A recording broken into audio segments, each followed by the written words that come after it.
Hey hi welcome back to my channel Shravas world official. నేను మీ Shravani. First time నా వీడియోని చూస్తున్న వాళ్ళైతే నా ఛానల్ ని సబ్స్క్రైబ్ చేసుకుని బెల్ ఐకాన్ అయితే క్లిక్ చేయండి. ఈ రోజు అయితే కేక్ ని ఎలా సింపుల్ గా చేయాలో చూసేద్దాం. ఫస్ట్ గా అయితే మిక్సీ జార్ తీసుకుని అందులో 2 eggs ని అయితే వేసుకోవాలండి. తర్వాత దీంతో పాటు ఒక 1/2 కప్పు పంచదార, అలాగే ఒక 1/2 కప్పు ఆయిల్ ని వేసుకోవాలి. వీటితో పాటు ముందుగా కాచి చల్లార్చిన పాలని ఒక 1/4 కప్ అయితే అందులో వేసుకొని మిక్సీ పట్టేసుకోవాలండి. మంచిగా మెత్తగా అయినంత వరకు అయితే మిక్సీ పట్టుకోవాలి. మిక్సీ పట్టిన దాన్ని అయితే మనం ఒక బౌల్ లోకి అయితే వేసేసుకోవాలండి. ఇప్పుడు ఈ బౌల్ మీద అయితే ఒక జల్లెడ పెట్టేసుకొని దాంట్లో అయితే 1 కప్పు గోధుమ పిండి, అలాగే 1 స్పూన్ వచ్చేసి బేకింగ్ పౌడర్, అలాగే 1/2 స్పూన్ వచ్చేసి బేకింగ్ సోడా, కొంచెం సాల్ట్ ని వేసి మంచిగా జల్లెడ పట్టుకోవాలి. ఇలా జల్లెడ పట్టుకొని చేసినట్టయితే కేక్ అనేది అయితే చాలా మంచిగా కుదురుతుందండి. ఇంతకీ మీరు ఎప్పుడైనా ఈ కేక్ ని అయితే ట్రై చేశారా? లేదంటే ఒకసారి ట్రై చేయండి, చాలా బాగా కుదురుతుంది. అసలు మీరు ఒకవేళ ట్రై చేసినట్లయితే ఎలా వచ్చింది అనేది తప్పకుండా కామెంట్ చేయండి. ఇక్కడ చూసారా,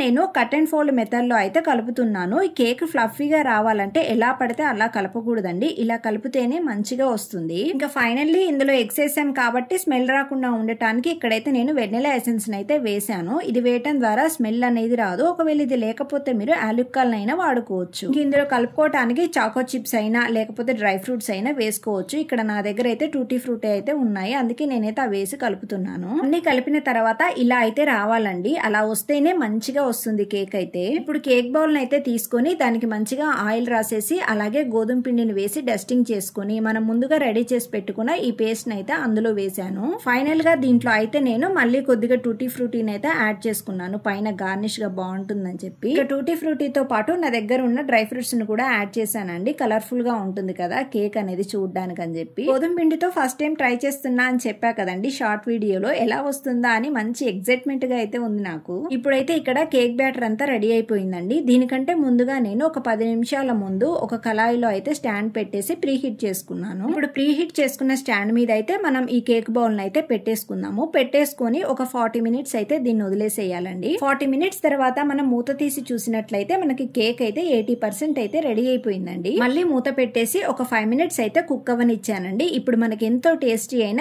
కేక్ అయితే రెడీ అయిపోయింది. కేక్ అసలు ఎలా కుక్ అయింది ఏంటి అని మనం తెలుసుకోవాలంటే ఒక టూత్ పిక్ అయినా లేదంటే ఒక చాక్ నైనా తీసుకొని మంచిగా అందులో ఇట్లా పొడిచి చూసినట్లయితే మనకి ఎటువంటిది కూడా చాక్ కి అంటుకోవద్దండి. అలా ఏమీ అంటుకోకుండా ఉంటేనే మనకి కేక్ అనేది పర్ఫెక్ట్ గా అయితే కుక్ అయిందని అర్థం అనమాట. ఇది కొంచెం చల్లారిన తర్వాత ఒక ప్లేట్ లోకి అయితే తీసుకుంటున్నానండి. చూసారా కేక్ అసలు ఎంత బాగా వచ్చిందో, చాలా ఫ్లఫీగా కూడా ఉంది, టేస్టీగా కూడా ఉంది. ఫైనల్లీ నా టెన్షన్ అయితే తీరిపోయింది, అలాగే ఫుల్ హ్యాపీ కూడా నేను. మరి ఇంకెందుకు ఆలస్యం, మీరు కూడా ఒకసారి ట్రై చేయండి. అలాగే నా వీడియో మీకు నచ్చిందా? నచ్చినట్లయితే please do like, share and subscribe. Thank you.